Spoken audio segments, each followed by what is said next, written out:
Hi everyone and welcome back to Perima's Kitchen. Today I'm sharing with you one of my favorite recipes, and I know I say that all the time, this is my favorite recipe, but this takes me back and I'd love to share it with you. It's fried bindi. It's such a simple, delicious meal that you will definitely enjoy, but I will tell you a little story as we go along. So first, ensure that you wash your bindi properly in some cold water. Then dab it all dry before you start cutting. Use a sharp knife to cut, and first cut off the ends, and this will also help alleviate that stickiness that usually occurs when you are cutting your bindi. Bindi is also known as ladyfingers or okra. You can dice it as small or as big as you want it. This is specifically the way I do it, only because I enjoy it this way and I prefer very crispy bindi. Bindi takes me back, fried bindi especially, to approximately 2 decades ago when I qualified as an esthetician and I had to go to London to do my training. I actually stayed at the YMCA for many months, and sleeping in a sleeping bag was the least of my concerns. It was so cold that I had to use a sleeping bag. There was communal showers, etc. But all of that, including not ever seeing the sun because I used to leave at 4 in the morning and come back at 7 in the evening, none of those were my concerns. But for me, the food at the cafeteria, that wasn't to my liking, and missing out on that home-cooked meals really used to get to me. Affordability and with the exchange rate, to buy something in pounds was expensive to keep up, so it used to be once in a blue moon opportunity that we will go out and have a good curry. So when I finally got to a host family on a budget, I was able to make this and I simply enjoyed it. I hope you enjoyed this recipe. To your hot oil, add a leveled teaspoon of mustard seeds, and as soon as it starts popping, add some broken dried red chillies.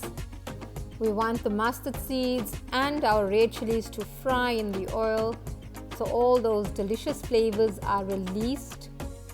We are then going to proceed to add our fresh curry leaves. Again, you need to give the curry leaves a few seconds to fry in that oil. And after a few seconds, you can then start to add your diced onion.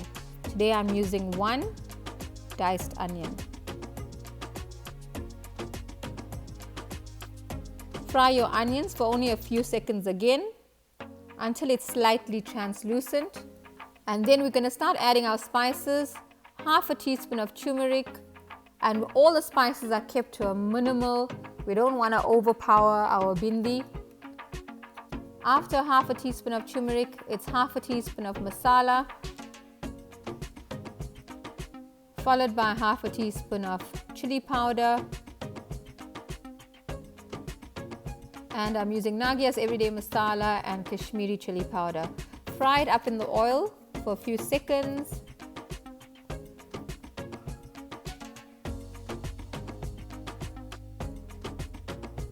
And then we're going to start adding our bindi. Here's all our bindi that we prepared. And once you add your bindi, you now need to slightly turn up your heat. It's important at this point for your bindi to fry up in that oil. So turn up your heat, and you also need to start tossing your bindi into all of that oil. The heat will help so much to reduce any of that stickiness that you normally experience. You can also season like I've done. Don't add too much of salt because your bindi will also shrink. So just minimal salt is suffice. Also remember that your bindi has a coating of slight hairs on it, and we need to burn all that off, and the heat is the only way that will burn off. Another method you can try is actually dry frying your bindi first. and then caramelize your onions and all of your spices separately, and then you can add them together once you're done. So you need to keep tossing your bindi in that oil so it covers all sides and it will start to brown. And this is where your own preference again will come into play. You can decide how crispy you'd prefer it. And for myself, personally, I like my bindi really crispy, as well as my onions. So I'm going to fast forward it now, but you will see the end result. You can then also turn down your heat to a medium heat, and once you've reached the crispiness that you are happy with, you can then turn off or turn to very low. So this is the crispiness I'm happy with. I'm turning my stove off, and I now will garnish with some fresh coriander and serve. I used to love this dish. It used to come in so handy, especially on a budget, and up to today I absolutely love it. You can enjoy your fried bindi with some roti and pickles, or one of the best combinations is rice and dal. Nothing like some crispy fried bindi with rice and dal. So after I cooked everything, I put it into a bowl, but Shivaya had to pull it away from me because once I started tasting it, I could not stop. And I just love it. I love that the kids enjoy all these different types of vegetables that I love too.